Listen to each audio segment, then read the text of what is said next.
చిన్నగా ఉన్నప్పుడు స్కూల్కి వెళ్ళేటప్పుడు మా నాన్న ఇంటి నుంచి స్కూల్కి వెళ్ళే వరకు బండి మీద ఒకటే చెప్పేవాడు, బేటా ఎవరైనా వచ్చి మీ అమ్మ నాన్న దగ్గర తీసుకెళ్తాం రా, మీ అమ్మ అక్కడ ఉంది, మీ నాన్న ఇక్కడ ఉన్నాడు, నేను తీసుకురమ్మన్నారు అని ఎవరైనా చెప్తే అస్సలు వెళ్ళొద్దు, ఎవరైనా చాక్లెట్స్ బిస్కెట్స్ ఏమైనా ఇస్తే అస్సలు తినొద్దు, మా నెంబర్ నోటెడ్ పెట్టుకోవాలి అని అసలు ఎన్నిసార్లు చెప్పేవాళ్ళు.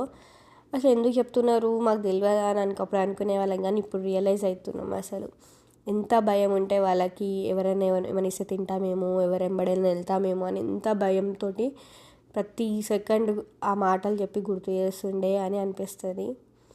కానీ ఇప్పటికీ కూడా చెప్తాడు మా నాన్న, ఎంత పెద్దగా అయినా వాళ్ళకి చిన్నపిల్లలమే, అసలు ఎంత జాగ్రత్తగా చూసుకుంటారు, ఎంత ప్రేమతో చూసుకుంటారని ఒక స్టేజ్ వచ్చినాక రియలైజ్ అవుతాం.